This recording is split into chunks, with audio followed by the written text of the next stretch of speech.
Do you ever look at dancers and say, whoa, there's no way I couldn't do that? Or better yet, do you ever go to a class and realize, oh my gosh, I'm not doing it? You find yourself comparing yourself to other people? I'm here to tell you that there are illusions sprinkled all over the dance floor that you as a beginner dancer might not know yet. Here are 3/4 that you can use on the dance floor too. Hello, my beautiful, gorgeous dance baby, and welcome to another episode of More Than Dance. Today we are talking about the magic of dance and the illusions that we make as dancers to appear faster and slower, to appear more flexible, and to appear as though we are one with the tone/vibe/emotion of the song. Dancers are one of the greatest artists. And today I want to talk about the other side of the art, the con art that we do as dancers. So the first one that comes to mind is the fact that we showcase flexibility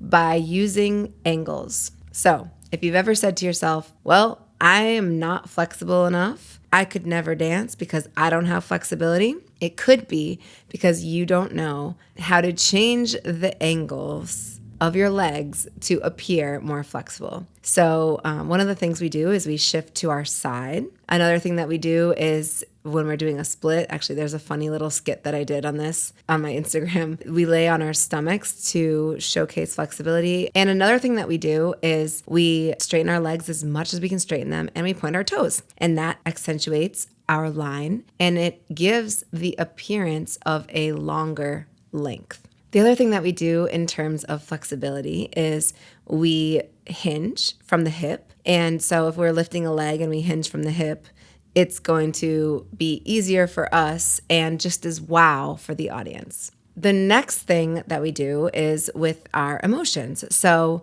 as a dancer, you play the role of connecting with the song, connecting with the mode of the song, and eluding that to the audience. And there are many times where we may be internally feeling the way we feel, and that feeling might not line up or even come close to lining up with what the song is portraying. We use strategies, and these are acting strategies, and it's about being able to recall a certain moment in time, being able to have that anchor of a situation where you can draw and bring emotion. And it's funny because it's not real. It's not like the song is making us do that. Sometimes it is, but it's also like being able and having the skill set and the talent to be able to say inside of our heads, okay, we get to show emotion here. So let us find where that is and let's use it. And it's not that it's not real, because that real moment that we create internally is a real moment that gives us the emotion that we have. And then we're able to live in that moment, act in that moment, and then dance in that moment. The reason why I call it an illusion is because the initiation is appearing as though it came from the song and the moment and the performance. And the initiation of that is actually from our anchor point.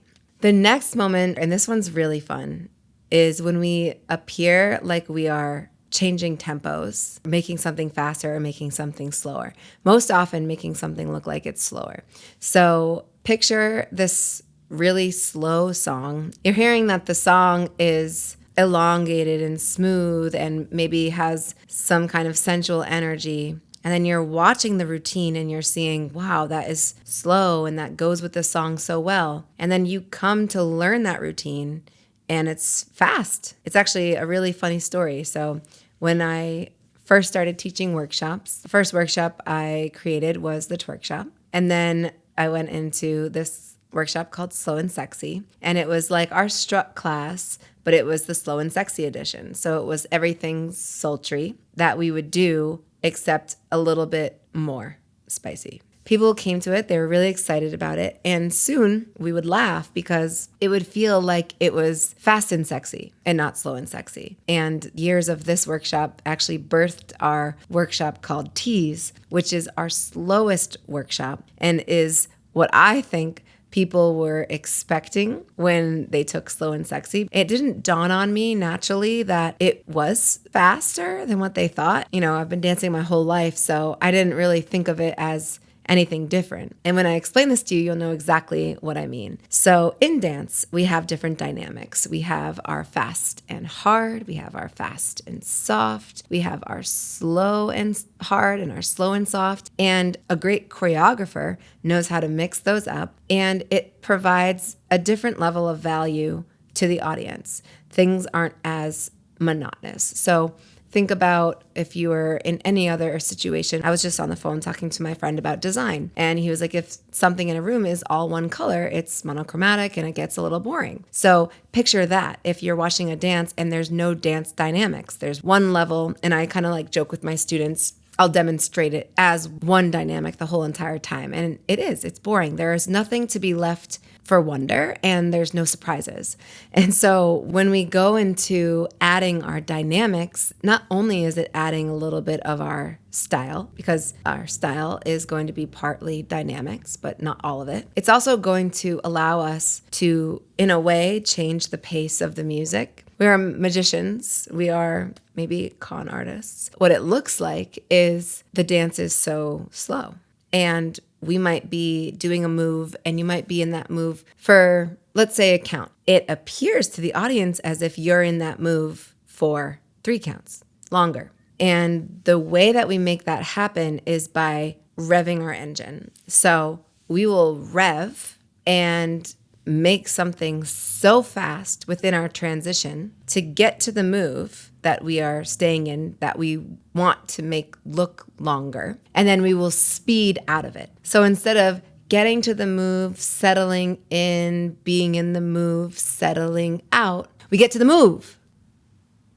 Get out of the move. That took the same amount of time that I just told you the other way. Getting to the move, boom, boom, boom. All that space is being in the move because we got there so quickly. We didn't leave it quickly, so we're in it longer. And when dancers are first learning this skill, because it's a skill in itself, it's like jaw-dropping. It's like, oh, I see. And then the confusion builds because it's like, how are you making that look so slow? And it's because I'm changing my dynamics. So we are making this illusion that what we are doing is very, very slow. And my heart rate would tell you it's not slow. And my students will tell you it's not slow. The footage, though, when you watch back, it'll say, wow, that was slower than we thought. And the footage is always going to give us different feedback. Even when we're making something fast, watching the footage will sometimes show it as slower than we remembered it. That always makes us laugh because we remember exerting so much energy and power to make the moves happen. And when you watch it, you're not feeling the power, you're not feeling the energy, you're just watching it. And for whatever reason, it looks slower. We sometimes make things look faster than they are. And this is a trick too. Think about yourself doing a jumping jack. Okay, we can all do it together. So you take your arms, you put them by your sides, you make your arms long and your legs are together. When your legs go wide, your arms go all the way up, and you bring your hands straight all the way up to touch your fingertips. If we want to make that look faster, we as dancers strategically shorten that movement length so that we can actually do it faster, giving you the appearance that we did a jumping jack, but we shortened our limbs, which means we shortened our levers, which means we shortened time. We're amazing.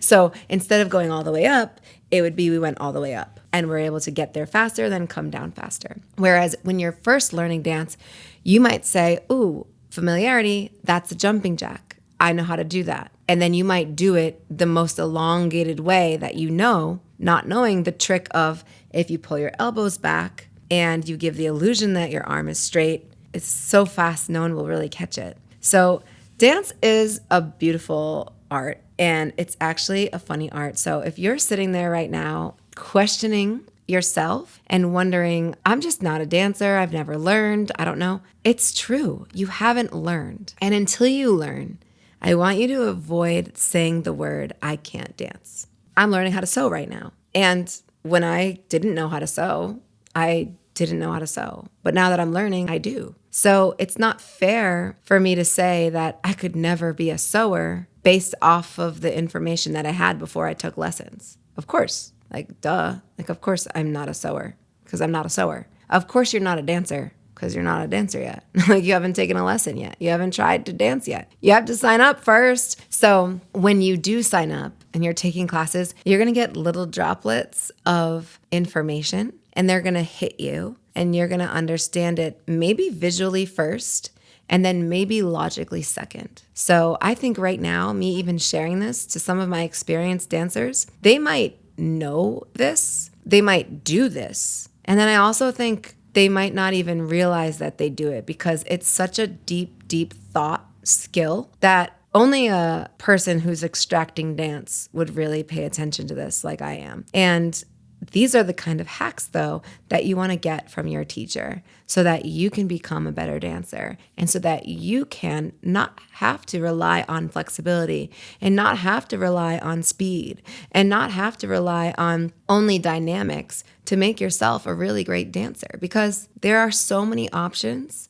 And I've found this throughout all of my years of dancing, and especially my years of teaching dance with 4 surgeries and multiple different types of injuries, that dance is about meeting you where you are right now, not where you want to be, and not even where you wish to be, and not where you used to be. So really finding your presence with dance is going to be so helpful because you're going to be able to say, this is where I am, this is what my body can do today, and this is what I can hack, or this is what I can illusion, or this is what I can make look better because I have the skill of understanding alignment, tempo, dynamics, elongation, all of those little skills, all of those skills, they're big skills, add up to one giant bigger skill of being a dancer. You're going to find yourself unable to be this dancer that you wish to be without embracing all of the tiny, tiny lessons. And this might be just one part, one day, one situation in a routine where you're changing your angle to look more flexible. Let's think about it in terms of media. I mean, it happens all the time. Models, like we change the camera angles. There's so much happening with strategy behind that if we're not in it, we don't know it. And you right now, you're learning how to dance. So you might not know that that's even an option. And it might make sense for you in terms of the kitchen. Like, oh, there's so many hacks in the kitchen. I don't know the exact answers for the kitchen stuff, but I have had situations where I've like made a mistake, or I've been like, if I don't have this, what could I use instead? And then it tells you like, oh, you could use this. Well, that's an illusion. I made the illusion that I did have all of the ingredients that I set out to make that recipe. And when that happens, like when I don't have the ingredients that I need, but I'm still able to make the dish, I find it awesome. I find it so cool. I'm like, whoa, cool. I was still able to make that. Versus sometimes I notice dancers, when they don't have something, they're not excited to say, I was still able to do that, even though I didn't have this. They hold those feelings and they say, well, I didn't have the flexibility like she did. That'd be like me saying, well, I didn't have the cornstarch like my neighbor did. Bummer. No, it's like, this is awesome. I still made this recipe even though I was missing like 3 ingredients and it still tasted good. Instead, they're like, oh, I wasn't able to I don't have the same flexibility and I don't have the abilities and and therefore my dance wasn't good. No, it's figure out how you can make it happen, because at dance we don't accept can't. We accept how can I? And if you get to a situation where you're learning a routine and you have a moment of, ooh, I don't know if I can do that. Instead, how can I do that? And it could be to create an illusion. So I hope that this might inspire you and help you think of ways where you can continue to be encouraged to dance versus discouraged. If something feels really fast to you, you know that it's a matter of just changing the tempo in certain parts. If something feels extremely hard to attain flexibility for, you know maybe it's just changing the angle.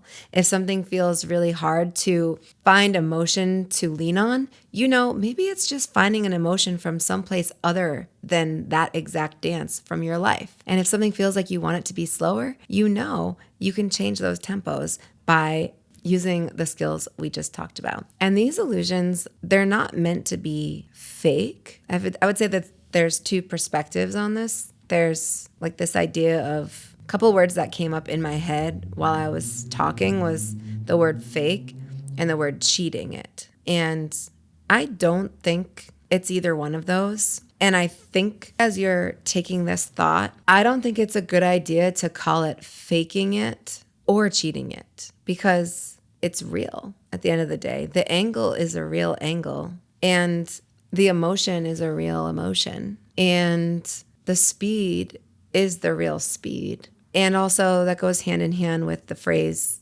fake it till you make it, which I've never been a true fan of, because faking it means that it's fake. But if you're making it, it's not fake. It came from something that's real. So it's more like trust that you have it within you to do it. And whatever comes out is exactly what's supposed to come out in that moment. I had someone once tell me before, I was like trying to remember a bunch of things, and she was like, you're going to remember what you're meant to remember right now. Everything else, you can let yourself forget it. You might remember it later, or you might not need it right now. And I really love that, because there's always so much pressure because of like school and everything to remember everything. But to just let the universe speak to me in terms of like what I was meant to remember feels really nice. And I'm telling you now, your abilities that you're able to do for dance are all that you need right now. You don't need more. You don't need less. You're exactly where you're meant to be right in this moment. And as you progress and as you learn more little hidden hacks, you're going to see progressions happen. And you're going to even more so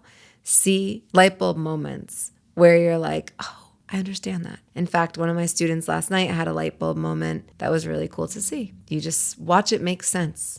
And that's a really fun place to be when you're learning something new. So I hope that this inspires you. And more importantly, I hope this inspires you to dance more. And if it does, please, it would mean the world to me if you shared this with a friend, because sharing this podcast is sharing the art of dance with someone else. Thank you so much, and I'll see you on the dance floor.